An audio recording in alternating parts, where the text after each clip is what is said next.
Hey, this is Matt once again. We're about to end the video, and this is another request for rapidturby3k. Very nice person. Thank you so much for that. If anyone wants to request any other type of videos, whether it be a topic, tier list, ranking, review, re-review, thought streams, commentaries, video game playthroughs, whatever the case may be, feel free to send it either directly to my PayPal. I do have a Cash App as well. Links are down below, and I will get to it as soon as I possibly can. And this time he wanted me to compare Cutthroat Island to Waterworld. Now, Rapid Kirby 3K did say like these two box office bombs. The thing is, like Waterworld, is it as much of a bomb as people make it out to be? I mean, with Kevin Costner, I would say the bigger bombs he had were films like Wyatt Earp or The Postman. Waterworld did okay worldwide. It's just, I think, especially with sales afterward, video sales, DVD, all that stuff, cable. It's just that there was so much bad buzz behind it that it was because of the budget. The budget. How could it cost this much? And I think it was, what, 175 million, and unlike nowadays, back then, a lot of films didn't make the amount that would have to make to be a blockbuster. Not many films, I mean, maybe Jurassic Park, maybe Star Wars, but not a lot of films did that amount of money. So when it got to that amount, it was kind of destined to disappoint. But it's not one of the biggest bombs ever, like some people label it to be. Cutthroat Island was a huge bomb. And I do want to say it trapped on Caracol, but when you hear about it, it seemed like Caracol was already in deep shit before Cutthroat Island was even made. So it's not that Cutthroat Island killed the studio, it's just that Caracol was died and for some reason thought Cutthroat Island was going to help save it, and it wouldn't. I'm sitting there going, man, they should have just did Isobar sooner and go for that more so, or Crusade. Now, I've seen both of these films. I like Waterworld. It's not a film I rewatch a lot, but especially I think it's called the Ulysses cut, which gives the film a bit more time to breathe, bridges a bit more gaps to make it a bit more of a story that makes a little bit more sense. A little bit of a fuller story. I do like Waterworld. I like the action sequences. I like Kevin Costner. His character is a bit of a dick, especially to the kid. I would say a bit too much. You could tone that back a bit, but I still found his character interesting. Dennis Hopper's a lot of fun, and it's a really good-looking movie. And I guess truthfully, both of them are because the budget was used to, Cutthroat Island, build these big pirate ships and have pirate ships next to each other and firing back and forth and real big practical explosions, and the money's on the screen. And like Cutthroat Island, I like Rennie Harlin as a director. I love a lot of his films, Cliffhanger and Mindhunters and The Adventures of Fort Fairlane, Die Hard 2, Nightmare on Elm Street 4. Gina Davis, who was with Rennie Harlin at the time, I liked her as an actress. I think the two of them did a lot better with The Long Kiss Goodnight afterward. But to cut a little bit of Cutthroat Island, I know originally Michael Douglas was going to be one of the leads. But I guess he kind of knew, no pun intended, something fishy was going to happen with this, so he bailed. And then they got Matthew Modine. I don't hate Matthew Modine, but he's not the guy to get for your big blockbuster type of movie. Like, Matthew Modine worked in Full Metal Jacket, okay, but I just don't consider him that star quality He's a decent actor. I liked him, but not star quality actor for me.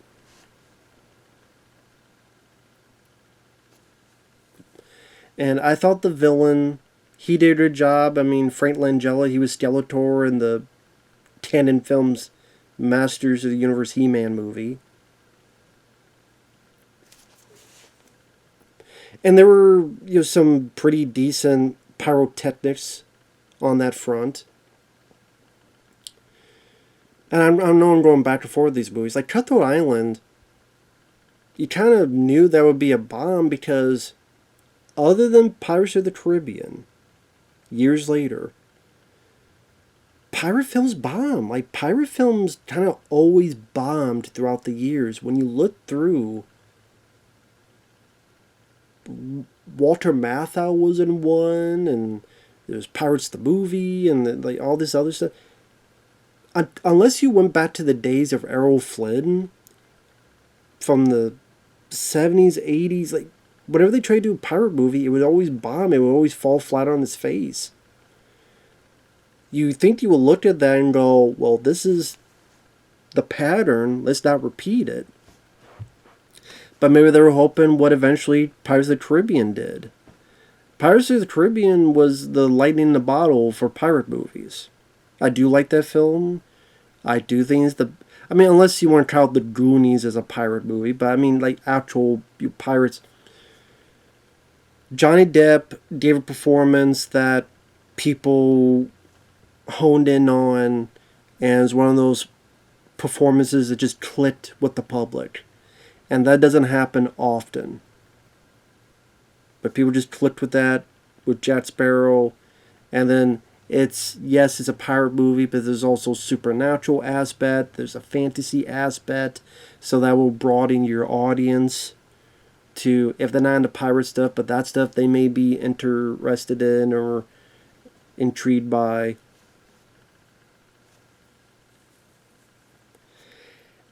By the way, I don't remember any of the Pirates of the Caribbean films afterward.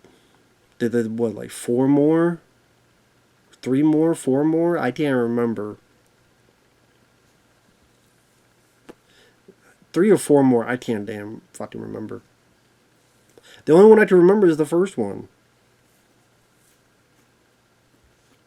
But yeah, the Cutthroat Island, to me, I'm like, this film was always going to bomb. And I look at both films, and again, while I do appreciate that both really put the money on the screen, which, hell, you can't say that for a lot of movies nowadays. You look at the budget, you go, where the fuck was the budget at? Because I don't see it up there. Cutthroat Island, I never loved. Cutthroat Island, I was never big on. And I like Gina Davis, but the story of the film, the plot of the film, she was never that interesting to me. And I just really didn't give a shit what was going on. And while I do like, Gina Davis, Matthew Modine was just kind of there. He's trying, but I just don't think he's up to par for what he was. Like, Michael Douglas would have fit that a lot better. Because Michael Douglas, whether it be Romancing the Stone or other stuff, he's capable of doing that kind of role. I do think, I mean, it would not have saved the film, but I do think Michael Douglas would have made that a better film. Because he does have that charm, he does have that star quality that you see, whether in Black Rain or a very different role in Falling Down. And plus, I just like Michael Douglas a lot more. Matthew Modine, I just don't think is that caliber. The flip side, Kevin Costner does have that star quality. There's a reason why JFK, Robin Hood, Prince of Thieves, these films were doing well. Even The Bodyguard, which did well. There's a reason for it. Kevin Costner, The Untouchables. He had that star quality, and he, despite the fact they could have toned his character down a little bit on, leave the kid alone type of thing, he still has that quality, still makes it interesting. And I thought the plot of Waterworld was just much more intriguing. the idea that because of the climate, the whole entire world is on water and you can't find land, and so here's this piece that's just floating around. Made it a hell of a pain in the ass to shoot, but it was trying to be Mad Max on the water. I like that idea. I like that premise. I like that direction. And I like how, the way they're doing with the ski-doos and the how they built, because pirate ships, you can only do so much. Here, though, you could be a bit more creative. Of okay, it's, I don't know if you want to call it post-apocalyptic, but you're trying to be a bit more creative on how that looks in this time period, however long it's been since modern time. So just the aesthetics of it, and it felt like a bigger scale too. Kevin Costner's character diving and seeing all the ruins of the cities buried in the water. I thought that was cool to see. Him being part fish was an interesting idea, and having these deals and being judged harshly. And maybe you see like why he's so against humans, because of how he's been judged so much, how cold they've acted towards him. Both the scores work well, but I probably like the score to Waterworld a little bit more. And again, both have fun villains, but Dennis Hopper, I just get a kick out of more. His lines I remember a bit more. Don't just stand there, kill someone. Or when he gets his fake eye after this thing happens. And so it looks like shit. He's looked at the mirror and he's like, it does look like shit. Now, I mean, this is right after the film Speed, so that film was a hit. Trying to put Dennis Hopper a bit more back on the map. So here's another big project for him to do. And I know Kevin Costner and Kevin Reynolds, which I think Kevin Reynolds did Robin Hood, Prince of Thieves, so that's why they worked together again. There's a lot of drama, a lot of back and forth.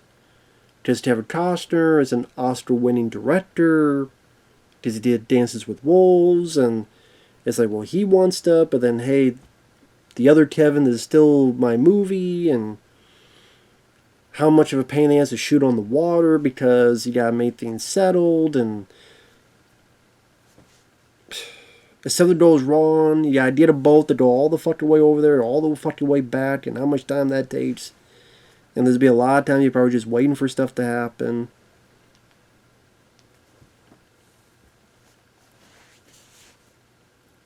It seemed like both shoots were very chaotic, is what I'm getting at. But again, as films in general, I would call it a bit more sci-fi angle of Waterworld was just more enticing to me. The world it built was just a bit more interesting to me. I'm not that invested in the day and era of pirates. I mean, I didn't grow with pirate movies. Maybe that's why. I grew up with The Road Warrior and some other post-apocalyptic movies. I didn't grow with pirate movies. I have nothing against pirate movies, but it's not something I go on my way to go towards. But again, I have nothing against them either. Like I said, I just remember this, liking the story in Waterworld more. Both main characters have their picadillos, as you call it, where they're not the sunshiny hero. But for Kevin Costner, just with the whole merman theme, a little bit more intriguing to me. And both were fun villains, but Dennis Hopper just more lines I remember.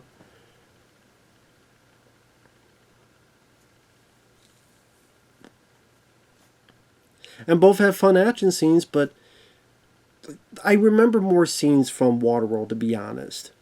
I still remember the scene when he's ready to blow up the tanker and he drops the flare, and then there's that poor old guy. Like, that scene alone kind of puts Waterworld above for me, where you have that pale old guy whose job is just to see how much oil we have in this tanker, and when the fire is, he's like, "Oh, thank God," and just that a line and the way he says it, and just the whole thing that makes you think of, man, this guy, his whole job's been in this tanker for all this time, for who knows how many years.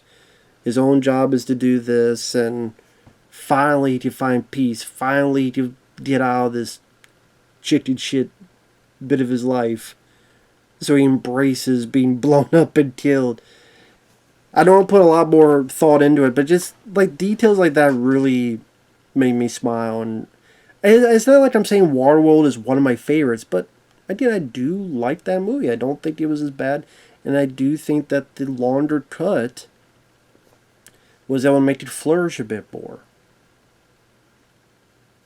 Now again, I'm both these films I've only seen. I could put like the amount I've seen both of them, I could put in one hand. So I'm not. I don't have an encyclopedia brain on either one of them. But yeah, Waterworld, I just remember having more fun with. And Cutthroat Island, as much as I love Rennie Harlan, it was never one of my favorites of his. As I appreciate the pyrotechnics, and that was the only thing I appreciate, and the use of the real pirate ships, and those were like the only two things I kind of appreciated. The others were like either whatever or eh. That kind of reaction, that kind of feeling. Who knows? Maybe I need to rewatch both of them again, and my opinion would change. Maybe it wouldn't. I don't know. It probably wouldn't, but either way, that's kind of my general thoughts on it. And then two were labeled big box office bombs. And in Waterworld, I don't think it was as much as Cutthroat Island. I'm sure there are people that like both. I would say I'm more of a Waterworld guy. I do know they both had video games. I know Waterworld had a game for the Virtual Boy. Cutthroat Island, I guess, had a game for Super Nintendo. I never played it. I actually like to play one day, because I'm always curious about those games based on movies, especially for films like this that didn't do so well. But I mean, it's not like you ever hear anyone talk about the Cutthroat Island video game. I'm surprised Waterworld didn't have one for Super Nintendo, or did it? Sorry, now I'm curious.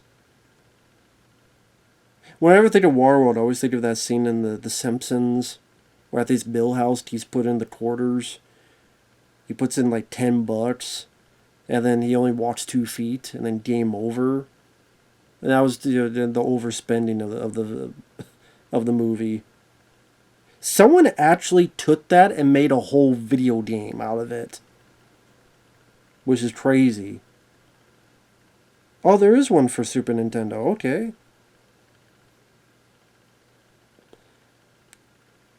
So there is a Waterworld for... Yeah, there is one for Super Nintendo. Huh. Well, there you go.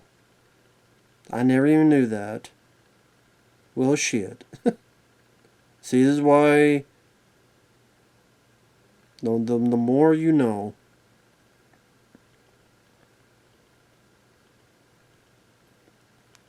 But yeah, there is a... Yeah, I never knew there was a... I knew there was one for Virtual Boy. I never knew there was one for Super Nintendo.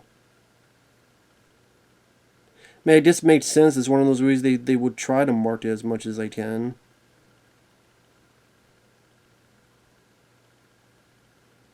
So yeah, you're like on a boat just going around shooting the shit out of everything. Oh god, and then there's parts where you're swimming? Wow.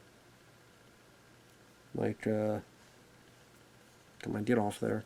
Like this.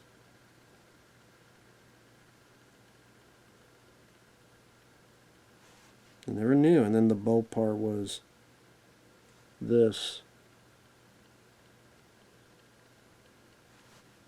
Never knew. Interesting. Maybe one day I'll have to play both of them.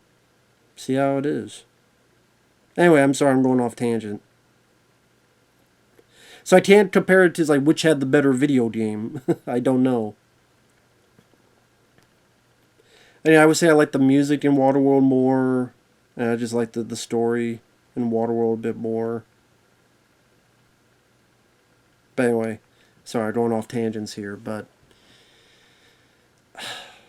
I do apologize it's not more detailed because these are both of these films I have not seen in a long ass time. I just didn't have the time to rewatch both of them. Because they're not short films as well. But hopefully I did the best that I could. So with that said, thank you Rapper Turby 3K. Thanks for watching everyone, and we'll see you guys later. Bye bye for now.